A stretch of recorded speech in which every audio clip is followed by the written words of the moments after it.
So yeah, I'd like to take you away into more of an automatic mindset of being present with all the things that we've talked about in every other class, but more single focused of that a mark in and of itself is beautiful. And in the summer, I ran a week-long workshop that's called Expressive Mark Making. And it was something that I taught before COVID. It went over really, really well. And so I was like, yeah, I think I can do this like a full week. It really does. Whenever I come up with class concepts, is it going to be of interest? Right. So just because I think it's valuable, then the question is, though, do other people feel that it's valuable for them? I've used the example of color theory before. Everybody says colors expensive and like difficult and like everybody says this. There's not a single person in a creative field that says color is easy. Okay, because it's complex, it's complicated, it's never ending, it's a lifelong journey. Why don't we have more classes? Well, there are instructors who offer color classes. They just rarely run because they don't fill up. So it's like we want something, but then it's about finding the time or the right time, or how does it fit where we are in our lives. And so mark making is something that I've always talked about in drawing classes, lately in painting classes, but the media here is open because it is not about the media. It's about the concept of how we're filling space and how we're feeling as we're doing it as well. This is sounding familiar, yeah? This is same story, and how I like to kind of just always bring us to the connection of that, the fact that we are creating. It's not about the what, it's that we are here, and that what are we going to do with our time instead of thinking about what it's going to look like. So if in your mind you're like, well, I don't have an idea, that's great. So happy about that. It's not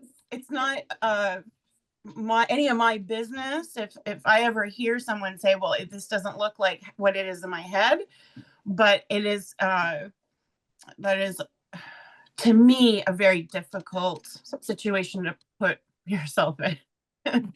So I have so for the whole 4 sessions, which we are skipping a week, by the way, because I already had a booking, so I'll send out a reminder that week. I'd like to look at an artist and then do a project. So this week is Jim Dine. Did you know about him before? No. Yep. Oh, he's super, super cool. And so I have some little slideshow bits about his work. And then next week is, well, I want you to think about this as we go. I'll show you a little bit of Cy Twombly as well. I'd like to look at his work and do a session on automatic mark making. So more of a surrealist approach. We may have done something like this in other classes, but it's not something to just do once and then walk away. It's like a fantastic approach to creating. And then I found a new artist recently. Her name is Sonia. Ooh, I forget her last name, but she's from New Zealand, like in Australia. Is it Western Australia? Western Australia. Gosh, she's so cool. So we're gonna look at her. And then we'll see. Okay, let me pull this up. Stacey had mentioned that you're going to use oils today, and you know what?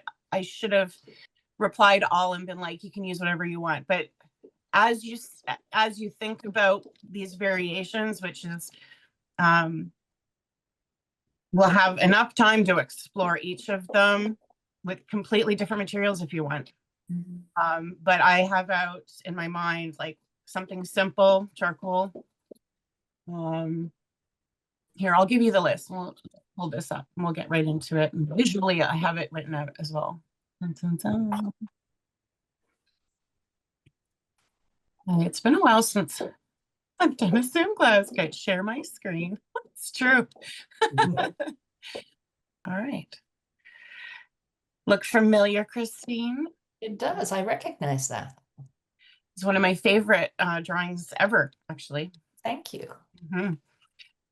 Okay, so what is drawing? Seriously, I know this is something we take for granted though, right? But just to think about that it's the arrangement of line and mark in space designed to serve a variety of expressive purposes. So really when we think about mark making and how it can be applied to realism as well, right? This isn't just about non-objective. This is about creating implied texture because it's still an illusion. I think that it's really interesting. It applies to composition as well, right? The marks you make and where you put them. So yeah, we're emphasizing line and mark. So it isn't going to be about the objects at all. I chose the brush, but you can do this also in the future with anything else, just to, because it's nice to have a subject to think about or to look at, but really it's not about that. And that's the tough part of this, right? Is how do we just focus on the marks that we're making? So we'll explore materials. We'll play some, we'll play the soundtrack for Footloose. It's easily discovered and brought up. We'll look at shape and texture, the relationships between the elements and principles of design. And, you know, let's just actually look at these for a second again, just to get our brains warmed up. That we're looking at the elements being tools to create, and the principles are how we use those tools. So you're always using one from each in combination together, right? So if we focus mostly on line and shape, where are we going to connect? What do we want? Do we want rhythm? We want emphasis? Any of them work. Are we going to pattern? We'll explore all of them. How in a sense, they all sort of end up working together, even if you just focus on one or two. Okay, scroll.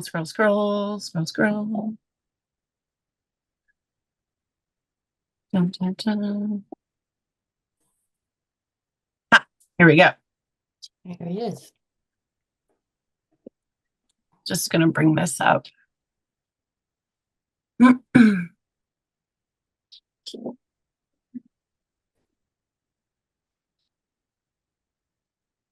It's just thinking, I believe.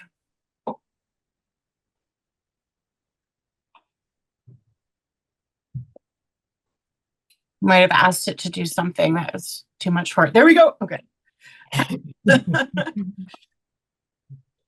So Jim is still alive. I watched a video of him way back when I took an expressive figurative class, and he's so fascinating. I tried to find this video. I can't find it. This guy uses mops and brooms, and like he's on a ladder drawing right on the walls of galleries. So they're impermanent, right? A lot of his works. Just take a moment to read that.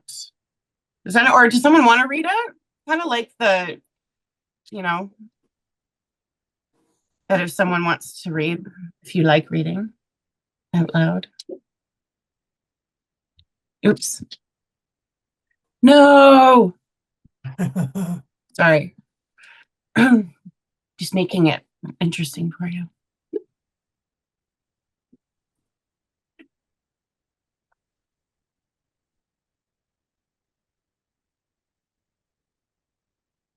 So I love this quote. My attitude towards drawing is not necessarily about drawing.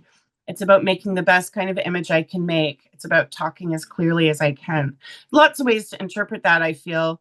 Um, More so because it is about the drawing, but the act of drawing for me. So when I think about what he's saying here is that it is kind of like seeking to create fantastic, beautiful composition, right? That's the goal, which is always the goal. But I know that he enjoys the process.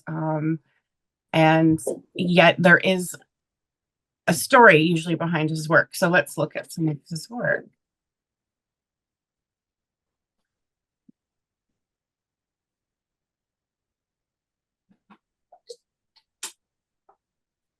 I can only imagine how he must enjoy getting messy.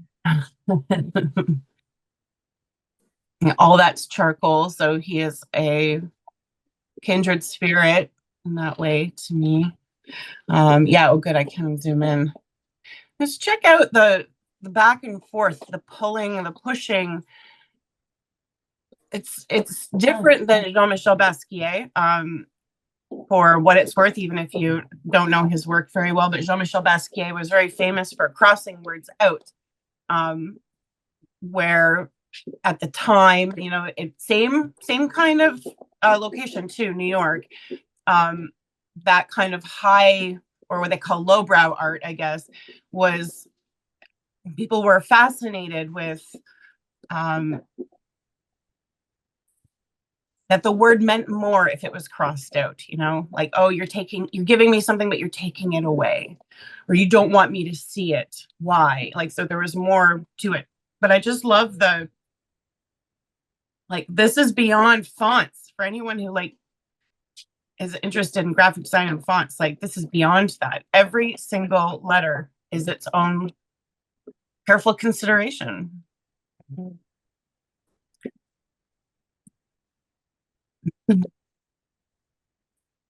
Pretty sure the piece on the left is a dry point print, but the right would be self-portrait, the charcoal.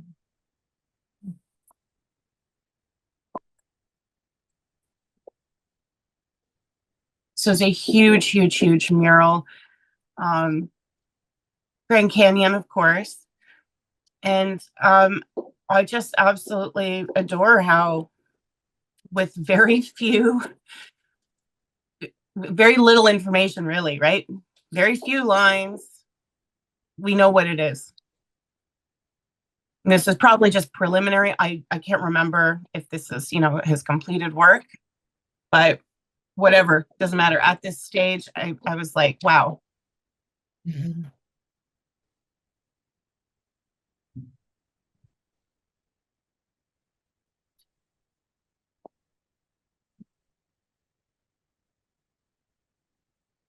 Lots of action. Like when I think about leaves, especially in the wind and moving and you know, just let me feel that. This to me has movement because of it. So their line, how do you create the feeling of movement with line? That's a great example, right? Even up, especially up in here. Mm-hmm. The horizontal. It reminds me of your work. Yeah.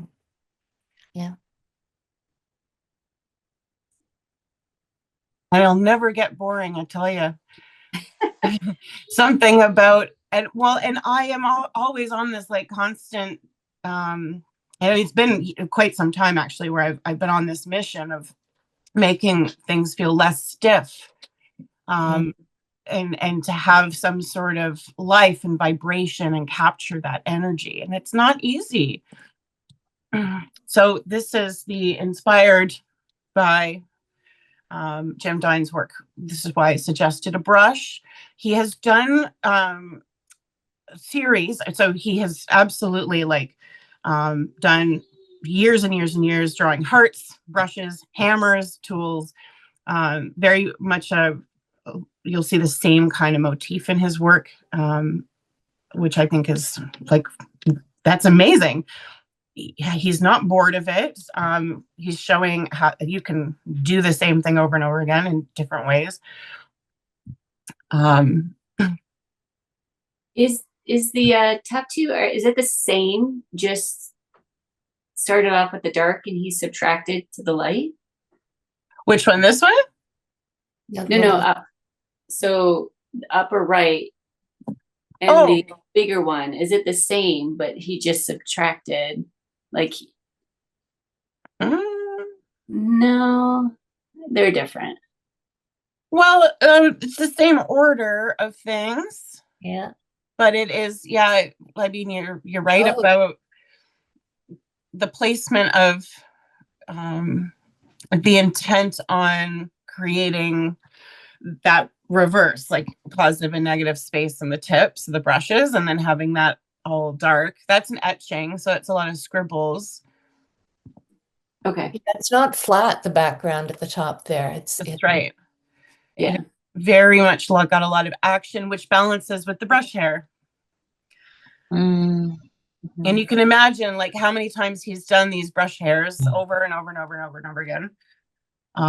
So to me, that must mean he enjoys making that mark. Yeah. But yeah, they're not, I mean, they're definitely two. Oh, he's probably done this series of brushes like dozens of times. Yeah. It looks like with the bigger one on the left that the focus is more on the bristles, and then with the one with the dark background with the etching, it's more on the handles, but it's the same, right? Mm-hmm. Yeah, and then just like look at all that craziness in there. It's just the contrast is lower, the line is finer. Now, again, it doesn't matter the material, okay? Because this is more than likely an etching. It doesn't matter at all. But using whatever tools you want, whether it's color, whether it's paint or drawing tools, it's really about those considerations of taking space and making it active and interesting, and that it doesn't have to be laboriously repetitive. It can be, I mean, this is showcasing his own energy and interest. So I'm not asking us to be like Jim Dine, but to allow ourselves to make these kinds of marks, even like blindly, or to intentionally make a space interesting, just simply because that's our job. And it's fun, hopefully. But to me, when I think about all the various ways we can have space, even just having a little bit of, I don't want to say a dirty area or something, right? This is about allowing us to get dirty, though. This isn't about staying clean at all. Just like this little guy. It's more interesting for the fact that it looks distressed. And I mean, I know this is a digital image of it in person. I bet it's still just as like, oh, he picked it off the studio floor and put it in a frame. Yeah. That's how I feel about it. Yeah. Here's another series. So again, he's sort of like the kind of artist who uses a lot of tools, right? He makes large installations, big works. Who knows what other stuff he gets into in his personal time, but we know he likes tools. Yeah. And there's actually a local artist in Kingston, near where I live. I cannot for the life of me pronounce his name. It's a very interesting name. He's a printmaker, and he was doing some work at this local art store in Brockville called Medium Effort. And he's been there all summer creating and using tools to scratch into metal, chip away the sides of metal. And it was very, very fascinating. It reminded me of this kind of thing. Okay, here's a question. Mhm. Here's a question. Does he do the ground first or second? When you say the ground, you mean the Like the background, like the splatters, and yeah. the scuffs? Oh, It is a back and forth, back and forth. There is no first or second. I mean, more than likely he, I mean, I've seen from the videos and stuff, him going in and so I'll demonstrate that. He probably goes right on in with charcoal and just starts smearing around, splattering, erasing, lifting. So it is a constant circle. Okay. And so it builds up and builds up and builds up and then gets covered up. And So it's kind of an anthropology kind of thing. Yeah. You just keep, Yeah, it starts with a mark, but there is no, oh, I'm going to do this around this or. yeah, that's kind of the question I was asking. And I'm fairly certain that, like, say, okay, this dark one here and then the light one in behind, Yeah. was it planned? I'm gonna say probably not. Mm-hmm. Maybe he's done pieces where it was planned and because it was informed by discovery. Yeah. Which is also a really great reason to study the same thing over and over again, or to not just abandon stuff. I'm saying that mostly for myself because in the past I'd be like, I can't do the same thing twice. I get bored. But you don't have to do it the same way. Mm-hmm. This was a whole kimono series that he did and then I guess ended up being, or a robe series for the Olympics. Worth looking into if you kind of like what you're seeing, looking into his. And this one has a hammer in it. And pliers. He wants you to see it. Yeah.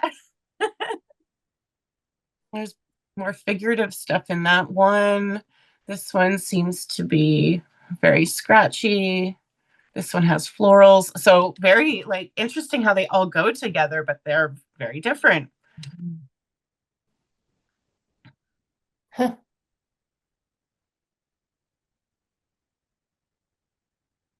And he did a lot of hearts, and I mean they're huge. Now, this also goes with the pop art time of being in New York and that being a big thing with Andy Warhol and Jean-Michel Basquiat.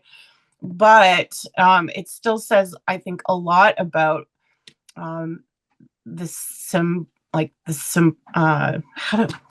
I can't, there's a word, it's so simple and I can't say it. The symbolic aspect. Yeah. So like a heart is universal, right? You don't need words. And how many different ways can you do it? You start repeating it. You get a theme, you get a pattern. You can't fail. So that's I think another nice thing about this. Just the more you explore, this to me looks like paint put down and then pulled off. I'm not sure. But it's not really about his technique. We'll develop our own. I definitely know this is like liquid charcoal, though, like charcoal, and then he'll use water and smear it around. And that was probably on a big, huge wall.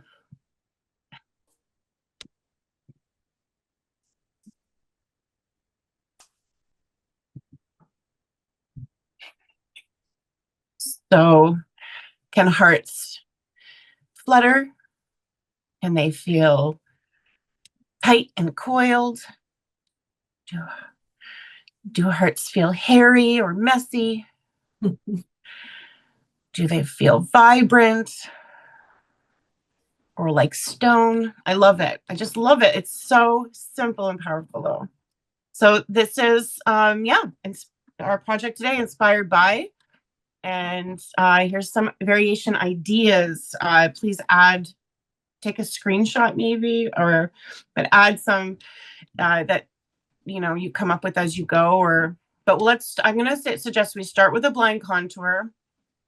I might do that in my sketchbook, but I'm going to tape out with you all. I gessoed a piece of paper here because, you can always cut out these variations. It could just stay in your sketchbook. It doesn't have to be anything, but it actually is something I did in the Loyalist class where, you put them together nicely. It could be a framed work of art. Thank you, Jim, for giving us permission to do that. I don't want you to think about that like, oh, this could be a finished piece, but it is possible. So we'll just start with eye-hand coordination. I'd like to focus on some of the things that Jim did really well. So positive and negative space, scraping back, which is why I suggested like unconventional tools, using gesso and distressing, or a rag and wiping back. David Milne, I don't have a reference for him on hand, but David Milne came to mind when I thought about doing like just really dark line work and very extreme, heavy, almost like the opposite of delicate, like really. So, but you could do both. You could do one that's very fine and delicate and one that's really extreme and heavy, like with ink lines, just to explore those extremes. I got my charcoal out. I really want to smudge, and then draw with an eraser. I've always loved the idea of putting a few tools together and taping them and using that as a personally made tool to sketch and draw. So this is really about how to balance a variety of mark making and approaches and playing with different styles, if that helps you, to say, okay, well, we've all studied fauvism. Okay, maybe I should just do like crazy colors. If your brush is clean, it's not all colorful, but why not? Like, I love this for that. An impressionistic approach. What would a pop art approach look like? Graphic design like? Or letting nothing inspire you other than the principles and elements.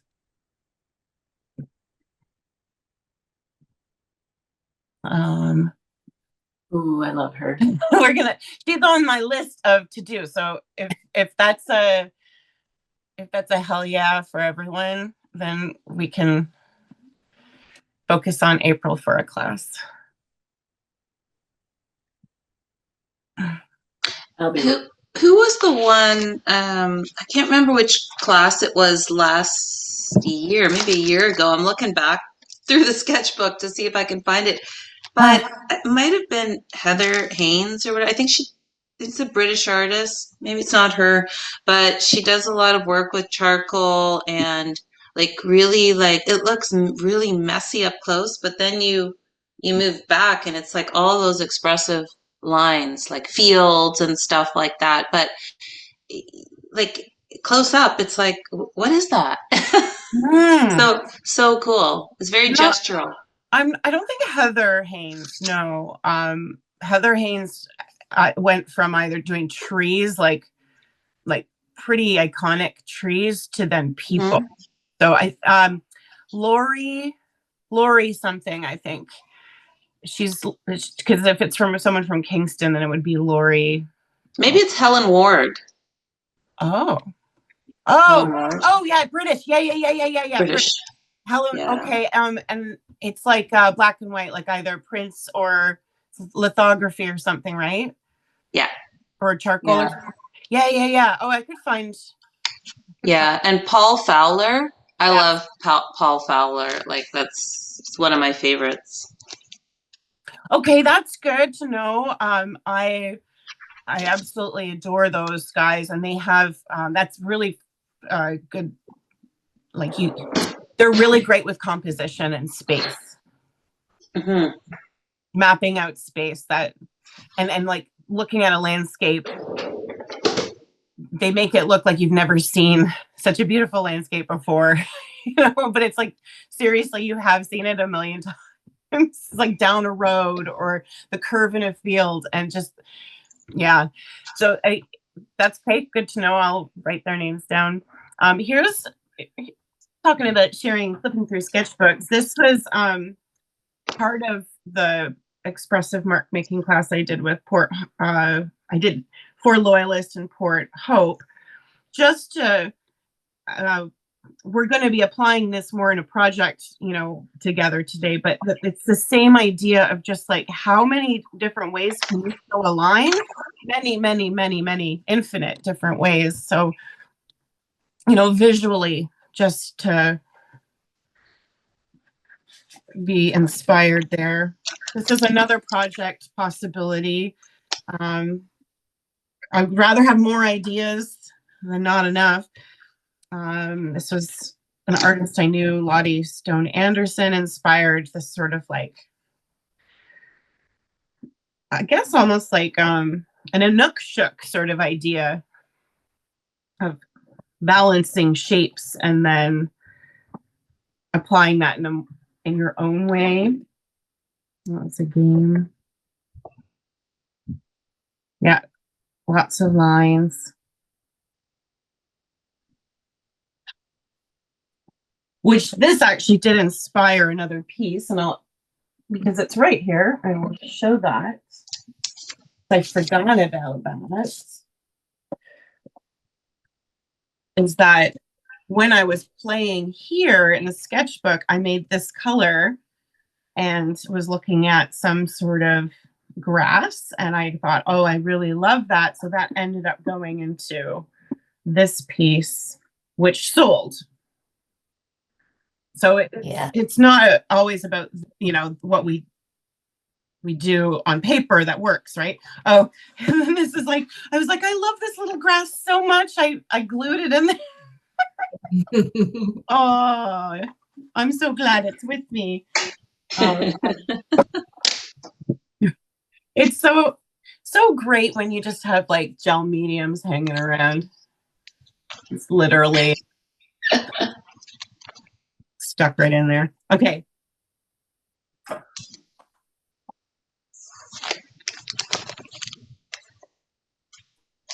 Yeah, that's about it from that sketchbook. Okay. So this is the brush that I chose because it is meaningful to me. Can I see everyone's brushes? Show me your, ooh, Christine, I like that. Oh, gorgeous, Betty. Oh my gosh. Oh, the goat hair duo. Probably. Got a big one too. Yeah. Got a big one. 2, 3. It's a, oh, definitely. Yeah. So when I was typing out the email and, you know, trying to give, these are the steps. I was going to say, like, pick a whole bunch of brushes if you want, but then I'm like, no, just start with one. And then if there's more, you want to do a whole series, like Jim had done, cool. I'm guessing the brushes are right there. This is a brush that I absolutely love. I have to show it to you, whether I draw it or not. This is a sample that is Skoda, which is a brush company in Spain. Can you zoom in on that? Yes. Skoda. This is also an Skoda brush. But this is showing the inside of the ferrule. That's cool. Oh, wow. So it's a sample brush of how it's glued in there. And then they chopped this out so that you could like get a look inside of it. So this is why when we say don't leave your brushes in water, it gets stuck in there and it rots and it makes it all loose. I've had to glue on a bunch of the not the hairs coming out, but where the metal attaches to the wood, that part, like they've become really loose. Yeah, and then you can crimp that back. You can, it is better to glue it and then also take some kind of tool to crimp it a little bit. But it's just like anything, once it's sort of repaired, it's never as strong as what it once was. Mm-hmm. So any tool, I'm going to actually suggest, you know, like ink so you can't take it back so it's permanent, or I'm just going to start with a crayon, something easy, handy. just gonna set it there. I'm gonna make this. Why do I feel crooked? There. And remember, with the blind contour, I'm going to start at the ferrule. That's a great place to start. It doesn't have to be life size, okay? So this is all about proportion in the space on your sketchbook. This is just to warm up. Try and get your hand to slow down with your eye. It's always my challenge. Try to maybe rotate your tool in your hand to stay a bit looser. Just again, to be like, this is a warm up.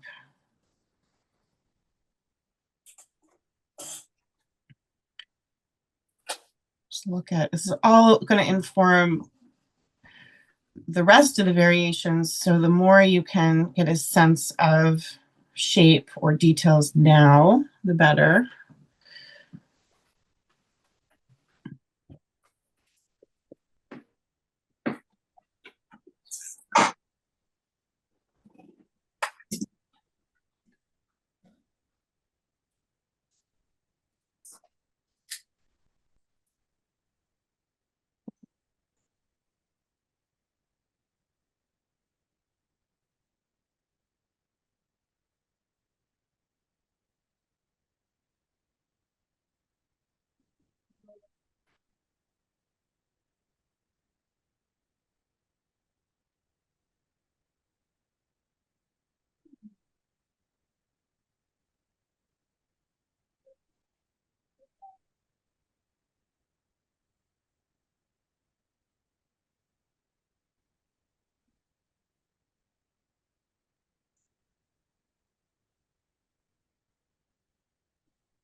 Is this blind contour or Yeah, blind contour.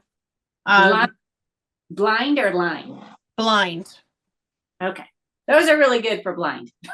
The first one was blind. This one was not. This I just really wanted to do a silhouette. Yeah.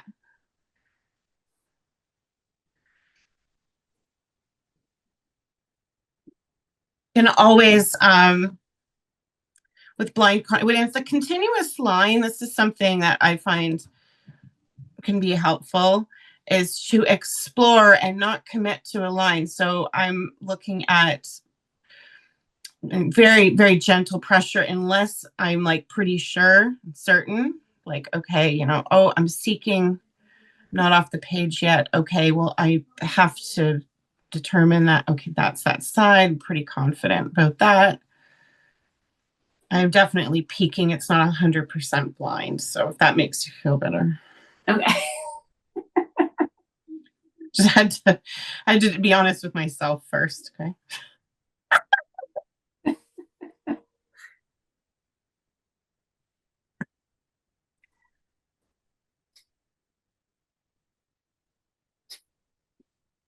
Oh, I'm be right back. I'm gonna get a little glass of water because I'd like to use some water soluble pencils.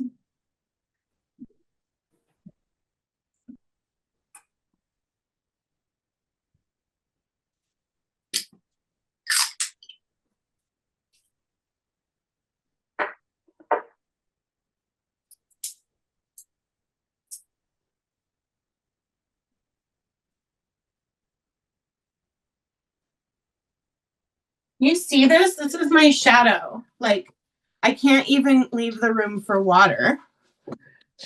He just has to come and literally up and down, up and down. Sometimes I have to go and get one thing just outside of the room, and he'll get up and I'm like, don't come with me. There's no need. I'm coming right back. Nope, doesn't matter. Nope. It's good for the, like, I'm never going to lose him. He's never going to run away. Velcro dog.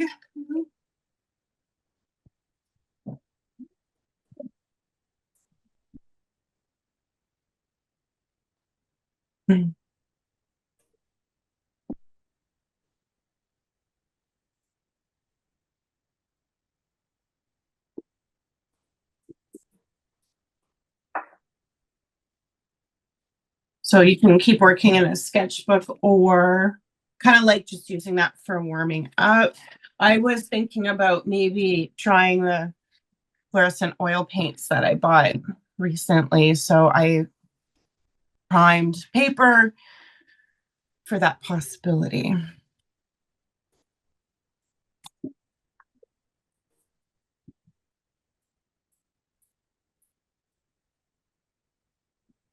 The little toolkit together here.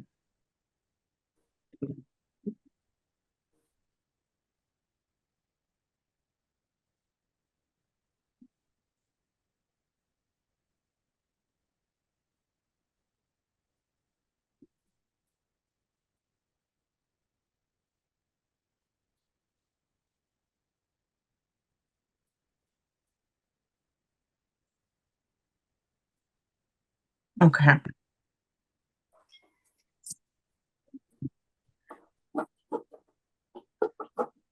So options, you can either tape out, you know, I'd say minimum 6, or one after another, after another, after another, different approaches. Kind of is up to you. Now that I have this tape out, I don't want to use it for some reason. It's turning me off.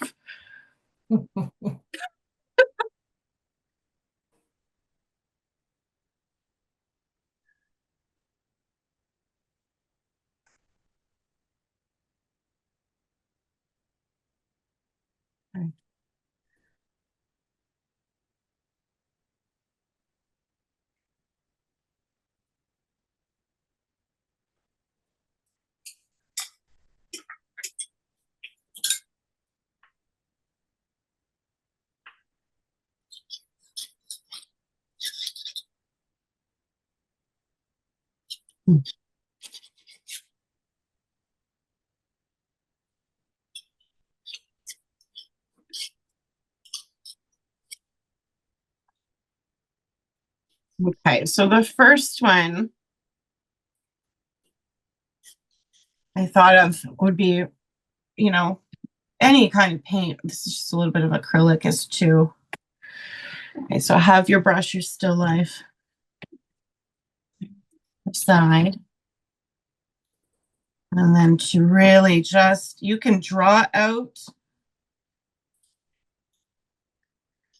the outline and then bring in the paint, or what I think would be better would be to just do, again, it's like a blind contour with the allowing the stakes to happen and carving out.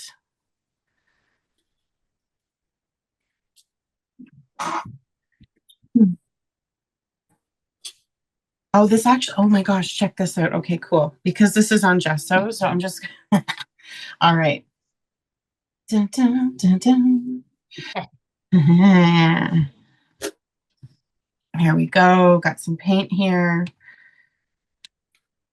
It's a little too much. Should I put it back in the jar? Yeah.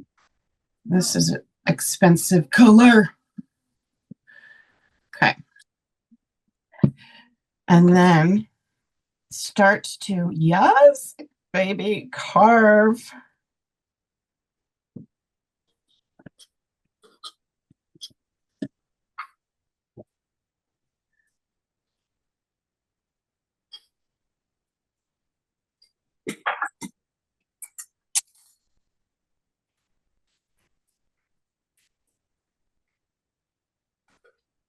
So if I'm pulling up this paint here, maybe I should make the positive over here. Ooh, how about that? Utilize the paint, right?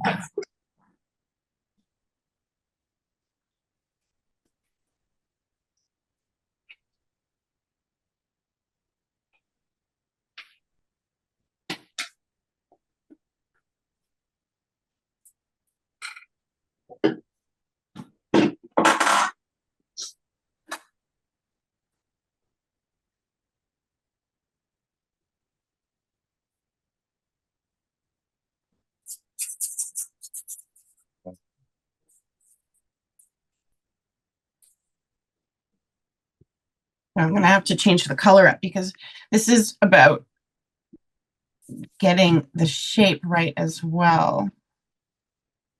Why? Because it's my favorite brush. I love it. I have to honor it.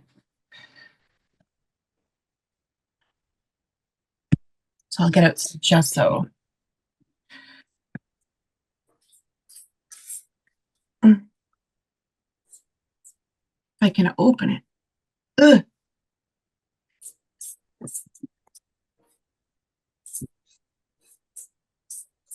Aha. Okay.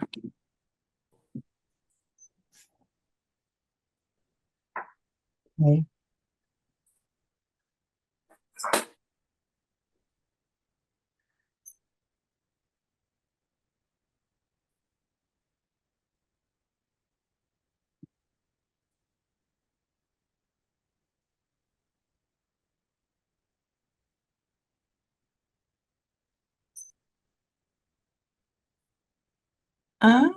Check that out.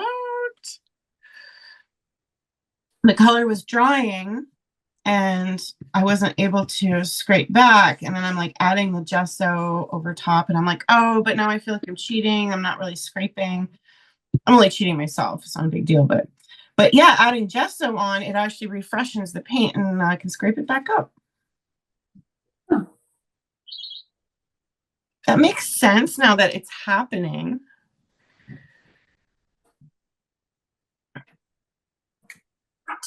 3 cheers for discovery.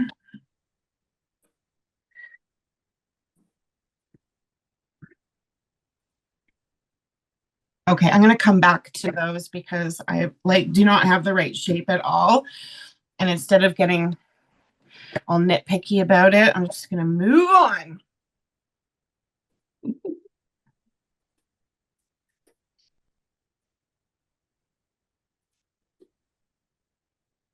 I'm going to do some ink.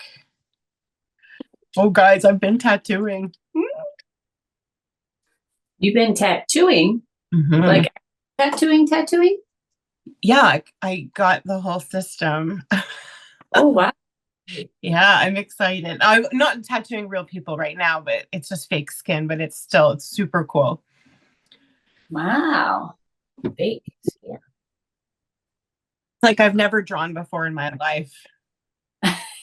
It's such a different, I mean, it's not, yeah, you're drawing, but you're basically carving into flesh. Yeah, that's a little different. Yeah, it's so wild. Is there a place you're gonna go to see for some pointers? I'll start with YouTube to get a sense of, because there's so much technical information. Right. Like so many different needles and stuff. And then I don't know, we'll see. We'll see. Oh, I forgot about that. Like you have to have a license to tattoo real people and you have to generally do an apprenticeship for that. Right. So I shall. Kind of a good thing. Yeah. Right?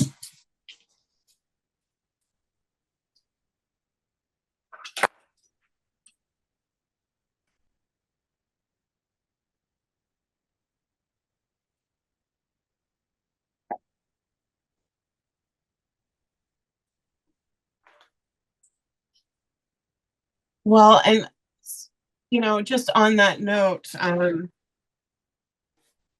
like I want to do things the right way, but to start, what I really needed to do was just put ink in the machine and get the feel of it. And that was really so I having too much of a plan or taking it way too seriously, and this goes for any kind of endeavor, it prevented me from starting, taking it, to a place where it's in your head. I had to actually just be like, no, no, no, no, no, forget it. Just get into it. Just open the box.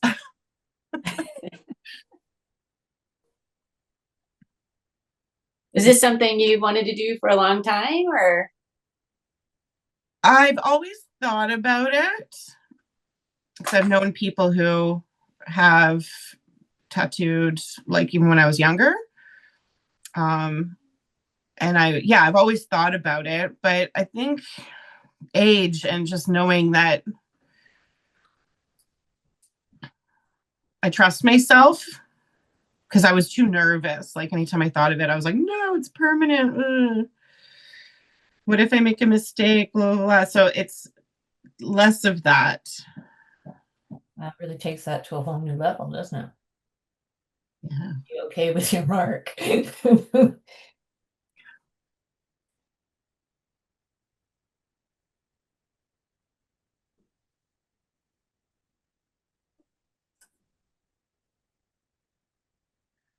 Mm.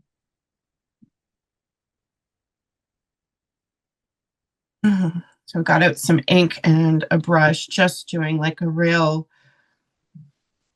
hard edge. My brush has paint on it, so I'm going to use that as sort of like inspiration for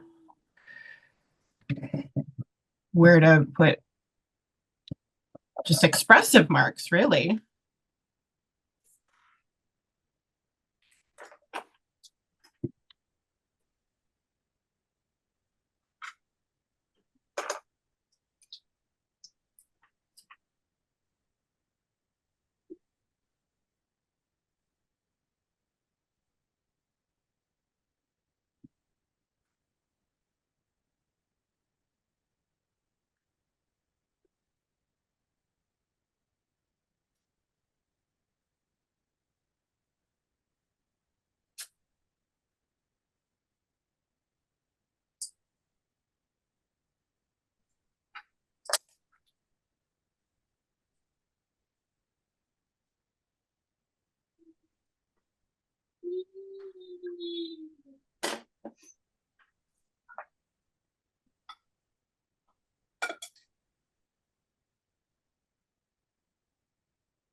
Oh, yeah.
Mm.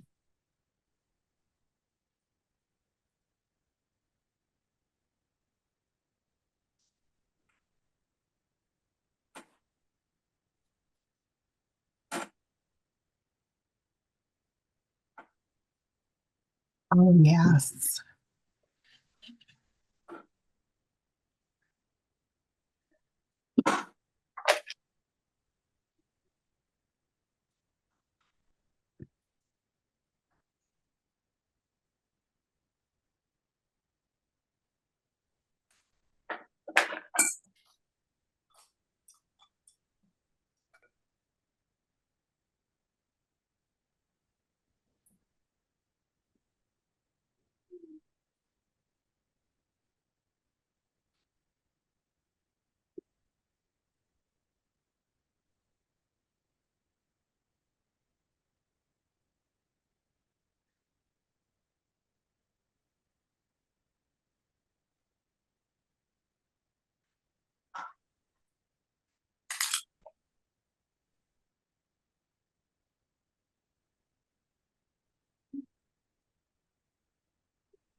Mm.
Well, this is a bit mind bending.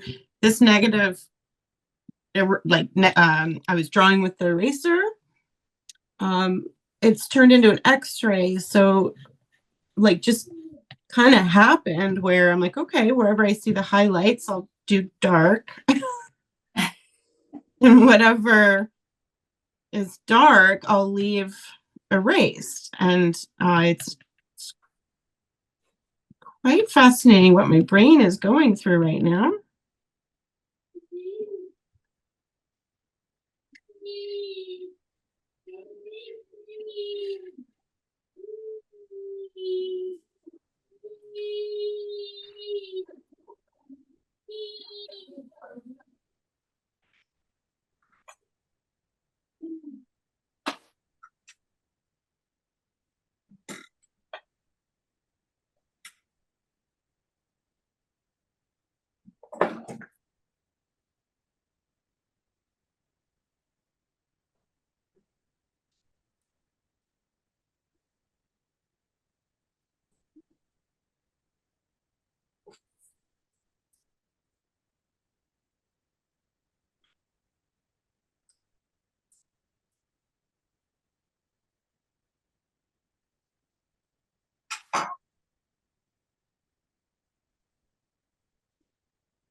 my God. This says, I believe Comma is a brand out of Montreal. I believe so, anyway. Fluorescent red. It's just mind bending. Eye bending? It's eye bending. Acrylic or watercolor? Oil. Oil. Oh. Yeah, I got fluorescent red, pink, and yellow. The yellow is weird. I don't know about that, but okay. I mean, fluorescent pigments. Oh, and I got orange, fluorescent orange. Fluorescent pigments are strange anyway, but yeah, I really wanted to try them. I have to. So I'm gonna get into this.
Damn.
Hmm.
Does anyone else have the feeling that things are finally starting to get interesting?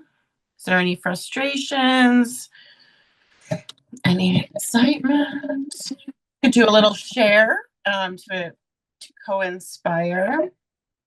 Sharing would be good. Let's do it. I'll do a little spotlight here. Just so this one, the first one that I was working on, just kind of nothing was happening. But now I feel like I found the right tool, and that because I have other ones that look more realistic, this one can stay looking like a witch's broomstick, and I'm okay with that. Yeah, I actually do like bouncing from reality to like more implied or just the shape. I quite like these two next to each other, just because it's like, well, this is nothing without that, but kind of cool. You can have both. And the oil paint is very bright, which was a game changer for decisions coming up where I'm like, what else? Oh, I need more color. So that was a fun choice to bring in color. Stacey, would you like me to spotlight you? Sure. Hopefully. Ah. So I've only done 2.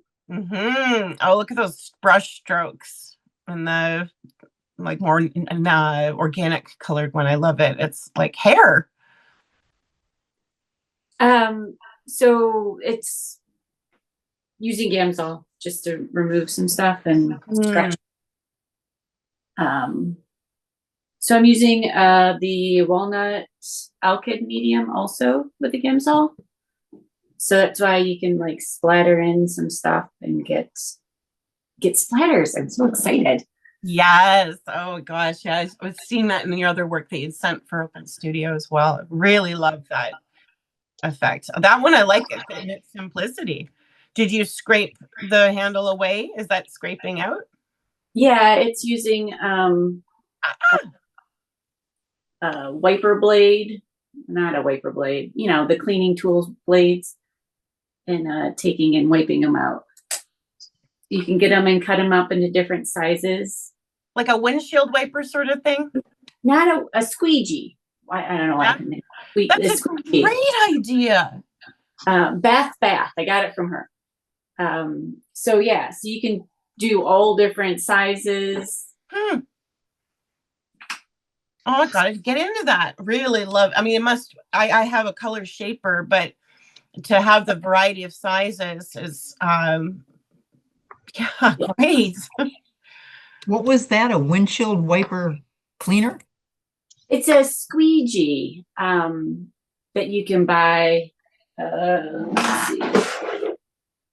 And then you clip it, you cut it up and you clip it into bulldog clips. There's a holder. Yeah. Oh, so okay. Ettori, Ettore. This is what Beth Bath uses, but she does bigger works. But you can get these black rubber things as replacements. Yeah. So you can just cut that into the sizes that you want. Yes. That's okay. Great. Oh, good idea. Yes, that's a great idea. I was thinking about one of those recently I was looking into using the self-leveling gel, and everything I've looked at, they use that to really like level, right? Mm-hmm. Yeah. Squeegees for the win. Yeah, really great. Totally different. Love the contrast. One's very soft, one's very bold and bright. Excellent. I forgot that I had the fluorescent pink until you mentioned it. Fluorescent's such a fun pigment to work with. It is. It's just eye candy. No, this is pretty simple. Wonderful. Thank you for the inspiration. Two. Okay, well, volunteer if you want to share. If you're into it, please don't feel like it, everyone's on mute. That's cool. Let me know if you like to, but we will share before we go no matter what. Okay.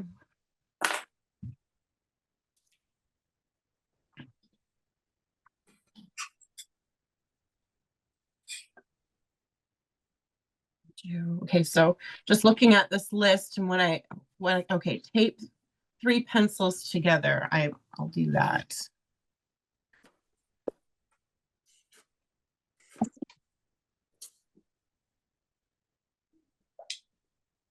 Yes.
What was that?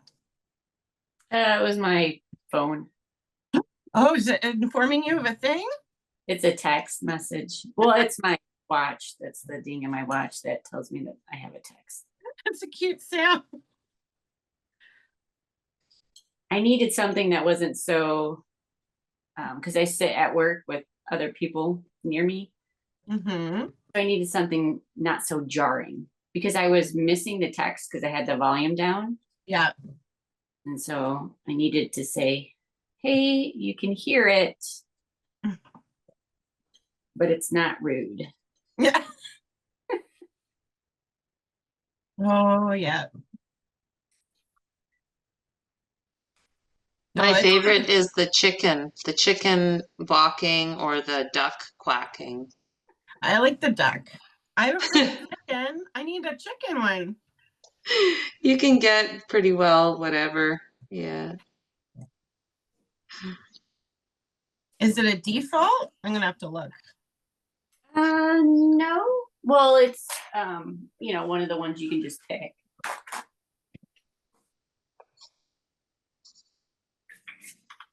It is kind of embarrassing though when you're in a crowd of people or doing something professional and you have a chicken or a duck go off.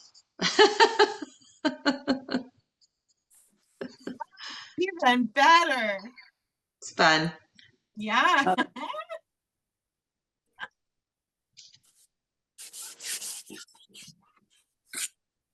Where I sit, like everybody's in an office, but me and one of the secretaries that sits next to me, we're out in the hallway. Like, and I'm where parents come into the building. So, I mean, I guess a chicken wouldn't be bad, but I have to kind of think of people coming in and hearing my stuff. Yeah. Yeah.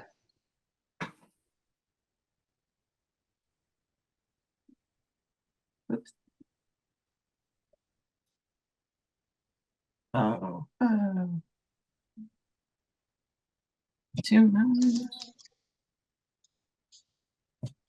Mm.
Another tool that I've learned about for scraping away paint, oil paint, Mm-hmm. is a makeup sponge. Mm-hmm. Do you just throw them out? Like, you're not cleaning them, are you? No.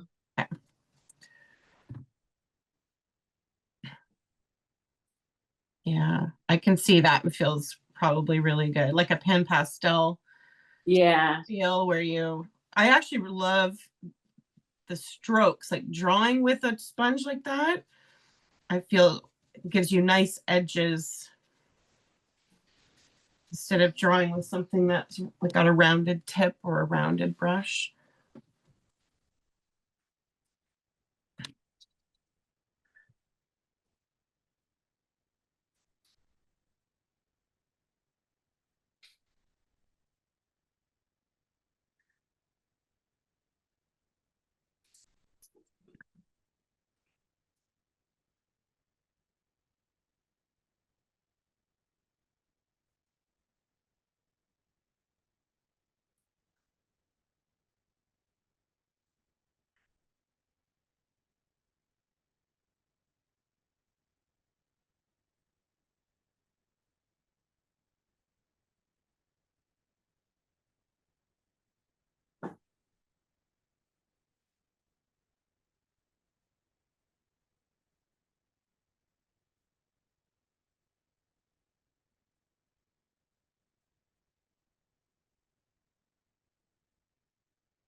Oh,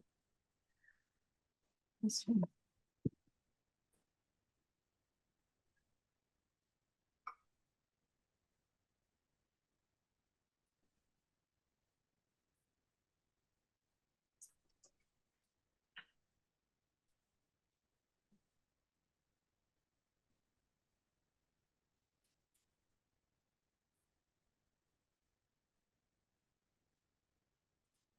Dun, dun.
There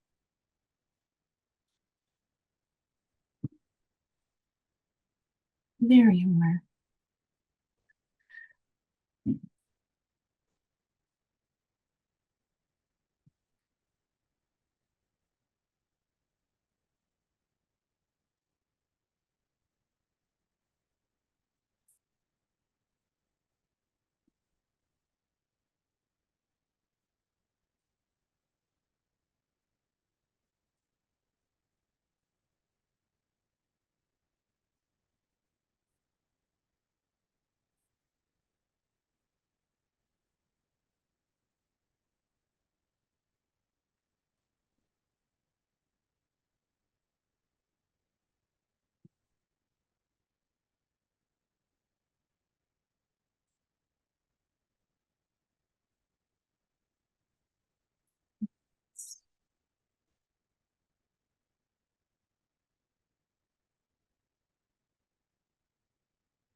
Hey, Shar.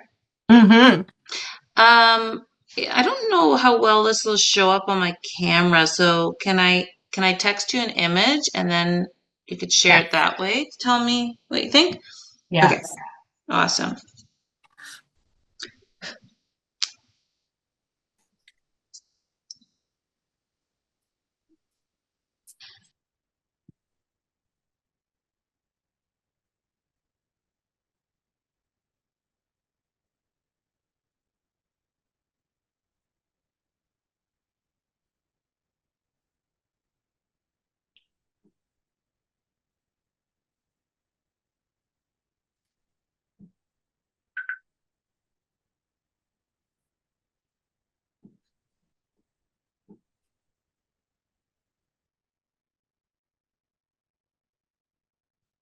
Love that. Look at that blown up. Can you see that? Can everyone see this? So I layered those. Those were the goat hair brushes. I wasn't sure what size, but I did 3 bigger ones, continuous line, ink, whatever. And then I decided that's not my favorite brush. I don't even like it. So so then I picked a flat brush because I like flat brushes. And this is a piece of gessoed sketchbook paper. And Mm-hmm. then I did those different areas and tried kind of to bring harmony with the lines that the gesso made as well. Like they went Yeah. through. But these don't show up that great. I mean, I could do some more stuff with ink. I mean, that one's subtle, it's in there. Mm-hmm. So I've got 1, 2, 3, I've got 4 brushes in there so far. So I thought I'd do like try to do different effects. Then there's stuff underneath the gesso. That I think it was ink, I don't know. Mm-hmm. But that I was sort of, continuous line, that one, the ink one, that was like a continuous yeah, line. Yeah. that's nice metal, like the shapes on the metal ferrule. I like that it's developed into this like stripy pinstripe thing where the brushes are there. They're some of them you can barely they're there, but they're not in your face. So I would keep going with the stripy situation, even if they're a bit camouflaged. I like it. Yeah. Mm-hmm. And maybe leave that one or two of them more distinctive, simple, or just the one. Yeah, I was gonna leave that very bold, or I don't know, maybe paint it red. Yes, yes, I love that. Yeah, I Right? kind of want to encourage just going with it and not planning too much other than that. And that's a great idea because that's when cool things would happen you wouldn't have done because you're going for this idea. So I like just being open, going with the paper, um bringing in like, so it looks like you've been using an eraser, so I don't know if you can use gesso, like more gesso Mm-hmm. to smudge into the charcoal for one of them. I love that combination. I think I'd have to spray it to do anything else because it's mostly like willow. There's some water soluble graphite, really dark, but just a lot of like there's a lot of dust sitting on the paper, so Mhm. I think I'd have to spray it.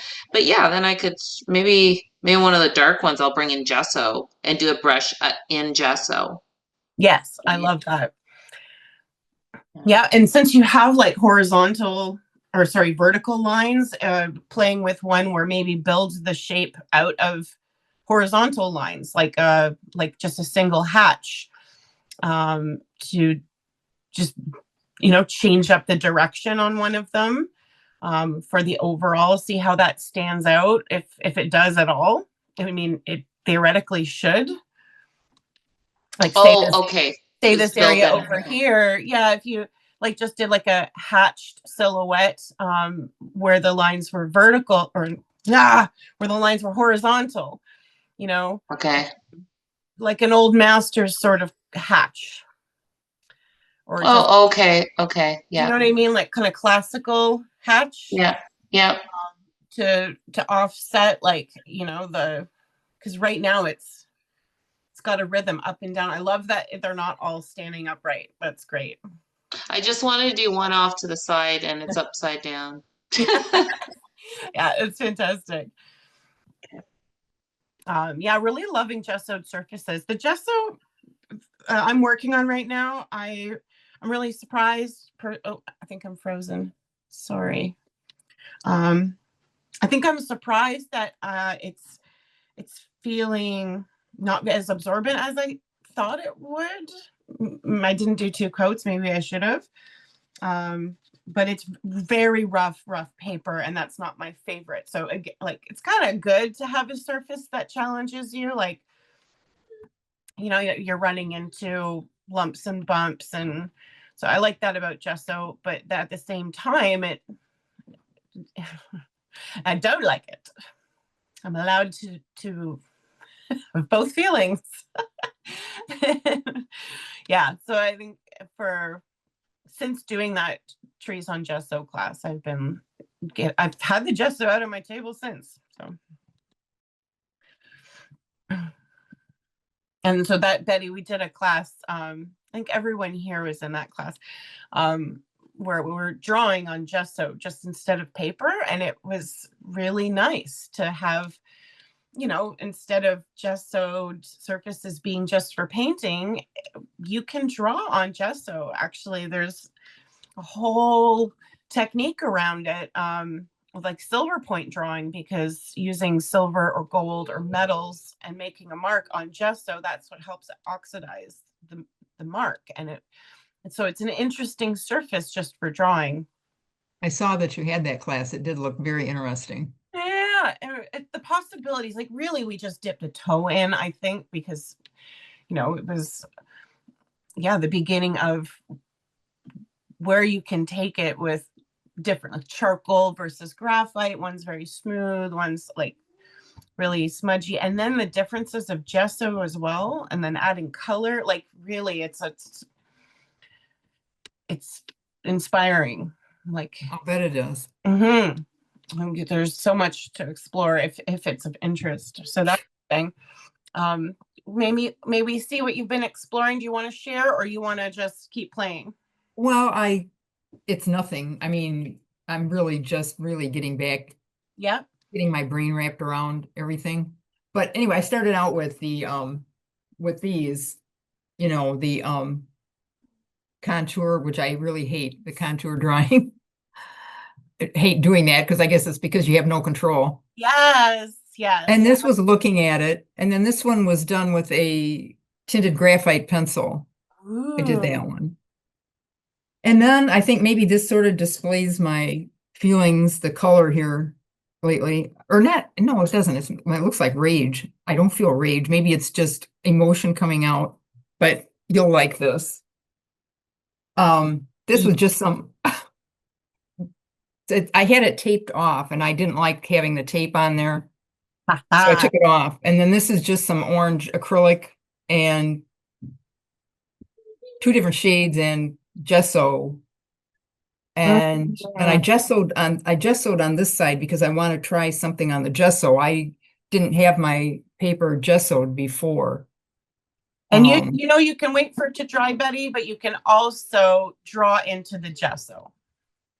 Oh, okay. Yes, you can draw into it wet. Sometimes when it's halfway dry, it's not as fun, but just to give you that, you know, green light, if you're okay. If you're open to drawing into paint, Sure. It's got to. So I love that you broke borders. What? That you broke borders, like you took the tape boundary down. You know, you let. Well, I had picked this long brush, so yeah, and you found freedom, and I love the mark making, the energy in there. That one's the showstopper, but I also love that you brought red into the others. in between here and there with just some, it feels connected. Oh, okay. Well, this was an Inktense pencil that I haven't used those in a long time. Nice. And I like those. So yeah, maybe on part of the reddish, like where you have more red area there, going in with like something white, almost like a white paint marker. Yeah, like a in white here. paint marker, and doing like an X-ray or just like a reverse where you have the black drawing, then white drawing. That could be nice contrast there. Okay. Great energy. I don't feel that it's angry Oh, good. at all. It's pent up energy, I think. it's passion, right? There's the direction of your marks that are repeating, like the hair, the brush, and that the brush is changing. It's almost like, okay, it was a very, haven't been used, clean, nicely kept brush with a point, but then now you're using it, and now it's like in action. I like that. There's a story there. Oh, remember this thing? You used this in something, and I like love this. that tool Yeah. very much, and that is oh, I have to wash mine because I did use it for this project. Yeah, it's awesome. Yeah. It's here, I'll spotlight. It's made by Liquitex, freestyle, and I think I must have seen someone use it, or I don't know, but pine needles do the same thing, but this is like, Permanent pine needle. yeah, permanent pine needle. It's gonna last as long as you wash it. You do have to wash. Right. Fabulous, and you still have more page to work on, which is really great. I like that. I always like having open, make the project reflect you, or change it as you go, to have them one after another or separate pieces, which Christine, I see that you have done, and you've been pinning them up as you're going along. Well, I kind of missed the whole idea. Oh, that was an option, of course. Let's see, where are we? There you go. Oh, getting into Nice. colors. So yeah, I mean, it kind of happens quite often. You like the first one and the last one. Mhm. There Yeah. you go. But I would like to do them all on one sheet and play with them and the background in a different way. Maybe that's something I'll do during the week and see what happens with it. Yeah, you could collage them. You could cut them out in squares or cut around them. Is the one that is at the top, is that the first one? Because I love that shadow, like the edge on the side that is impulsive. It's a wonderful shape. Yeah. So. And the scratching out in the pink. It's a beginning. Yeah, definitely play with backgrounds. I think that this can be something where doing that space around is just, how do you make that interesting? Yeah, I think that'll, I think it's, like I said, a beginning.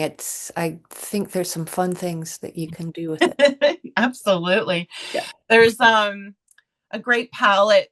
I also love color with black, like the ink on it standalone, and then that shot of color. It's really powerful. Yeah. Whether it's a shot of red or and I also like to see a brush with like pink handle, green bristles. I mean, we know it's a brush. It doesn't need to be what it is, like wood, boring. I like the weight in it there. That's scraped off, and love the power of the ink, and then the playfulness of the scraping into paint is such a good. And it's such a tactile thing too. Like it feels good to do it. Oh, it feels good. And I think it's just overlooked by a lot of people that it's like, how do you get the paint on the canvas? There's just as much merit in taking the paint off. Well, and there's something about just putting a blob, just put a blob on there and then move it around however you want. Yes. It's a really tactile. It's thing. sculptural. Yeah, Yeah, yeah. Fun. It's bringing in like a legit 3D element, even if it's not a viscous paint, even if it's a thin acrylic or an ink, to actually be able to move something allows you to, you're molding it, even though it might be very flat. You're still manipulating it in a totally different way than with a pencil where it's all. So I was using an old credit card kind of thing. Yes. Jeez. The old credit. Ooh, you know, it's such a traditional tool, and I can't believe I don't have one. I'm gonna have to look through and see what cards I don't use anymore, because I like to add that. Yeah. That's great for watercolor too. Like if you put thicker watercolor on and then you scrape it off, you can get like grasses, like a dark watercolor, and before it dries, just lots of fun. I like the sound. Yeah. And that's what it feels like.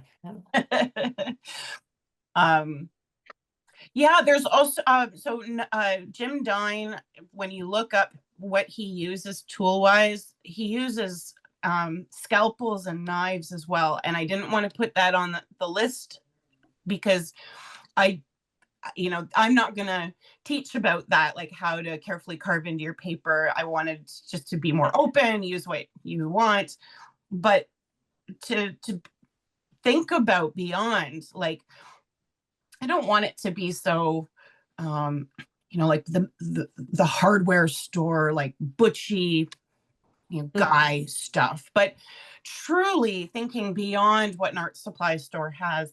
Ironically enough, because this is a funny thing, the local art store in Kingston, which is owned by the paint company I worked for, TriArt, they, to survive, have become half a hardware store. So it's and the local artists in the area are like, what's going on? Are you guys okay? Well, one, no.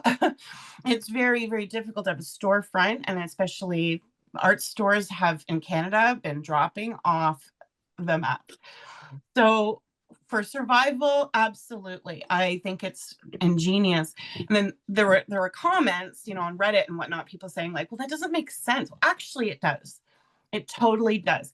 Putty knives, sandpaper, framing, all of it, like trowels, things like that. Trowels, yeah. Yeah, makes a lot of sense. Yeah, and they're not like getting into, they're not trying to be a hardware store, but to have actual tools like that. When I worked for them way back, I used to be a bit, it's not their fault at all, but I used to be a bit snobby because, I'm learning about the paint and the quality. And I was like, at least even if you're using student grade, use quality student grade and this and that. And my fairy godmother at that time, she had a big, long talk with me because that's what moms do. And I know when you're magical, she brought me down off that, high horse and said, hey, there is nothing wrong with a magical trip to a hardware store. So I ended up coming and talking to her open studio kind of regulars at the time, and talking about that, going into a hardware store, finding weird spray paints. There's fun paint that rusts as well. Like there's distressing things for trying to make stuff look like it's been copper oxidized, and green sort of distressed paint. And then there's all these different tools that are used for surfaces. They might just be walls, but they're still the surface. So I think that Jim Dine inspires in that regard for sure. So I hope you keep layering up. I normally would have made sure we were on time for whatever else you need to do in your life today. I know we used to go to 12:30, and as we go through these next sessions, let me know if going to 12:30 makes sense for you. But today I cannot because I'm playing an anthropology game at 1. And so I have to clean up and get ready for that, even though I want to keep going on this. If you, okay, who's on my list for anthropology? Irene, Stacy. So Betty, Christine, if you want to come to the game, you're welcome. Just let me know. I'll send you the link. It's at 1 o'clock. Okay, I'll think about that. Thank you. Okay. Just let me know and I'll send it to you before 1. And have you played it ever before, Benny? I haven't, no. Because I'm not fast, I feel like I'll still be sitting here waiting for the next, you'll be on to the next thing and I'll be, oh, okay. That's a tricky one. So internal rhythm, I totally understand. You have every right to honor that, but the game's intent is so that you're not overthinking. So it could be helpful in that regard. It's exactly what I need, I'm sure. We know what we need. Why don't we do it? Yes. The game helped me though, Betty. It helped me like stop doing that because I could spend like hours drawing one brush. But you can't. You've got like 20 seconds or 30 seconds to make these lines and then you got to move on. So, and it doesn't matter what it's out to be. You're just learning brush strokes and quickness and colors and well, I mean, do you start out with, do you put your paints out? I mean, do you have your already out, squirted out on your palette or something, or so it's ready to go? Yes. Yeah. And I try to suggest to not overcomplicate it. Like pick, a limited palette, white, black, primaries, or a really fun option for colors has been to choose a neutral palette, like burnt sienna and raw umber. Well, that's your green and red, like you're cool and warm. And then with white and black, you can have actually quite a lot of color out of neutrals. So I see. There's it kind of depends on what you're vibing that day. I've chosen palettes that reflect the season, so it could be autumn colors or but in the end it's non-objective, so you're getting prompts that sometimes only take 10 seconds, like draw a wiggly line. You don't need a lot of time to do that. Oh, true. And if you had a lot of time, you'd probably not even get the damn line down going, where do I put it? So in a way, it's like, just get it down. And if you don't like it, then the next card might be something like, cover half your surface with a neutral color. And then you can be like, goodbye line. Didn't like where I put you. So it is actually an interesting letting go and embracing intuition, and then that intuition becomes something you can trust. So just because you make a decision impulsively and you end up not liking the result doesn't mean your intuition was off. You're just going with this like quicker flow. So so how about I just send you guys the link and you're welcome to join. If you end up doing other things, that's cool. And next week, let me think about it. We're going to focus on another artist. I just want to sort of map out what I've seen today, kind of where we're all at, and then put into place whether it's Cy Twombly for automatic drawing. Sonia, let me quickly show. No, don't. The Western Australian artist is all about patterning and flow, which is her work is incredible. I'm so excited to share it because I just ran into her work and I don't even know how. And I was like, okay, bring it. New artists that are still alive. I think she's in a retirement home, like she's older, but she's still creating and it's fierce, very inspiring. So I'll let you know. Look at those because we're going to hit them all at some point. April Copini would be a nice one to look at as well. And that would be drawing, painting, drawing, or like charcoal pastel is more her vibe, which is kind of a lot of smudging and erasing. Oh. Looking at movements and things that, like, if it's a butterfly, it should feel like it's in motion. Right. In a static situation. So a lot of juxtapositions that you know, are difficult to achieve, but it's all about the feeling. And so that's where we're going to go. We're going to catch a feeling and go there. And yeah, exciting. Send me your final, okay? And I'll see you soon. All right. Okay. Thanks. Thanks. See you soon in an hour. Bye. Bye. Bye.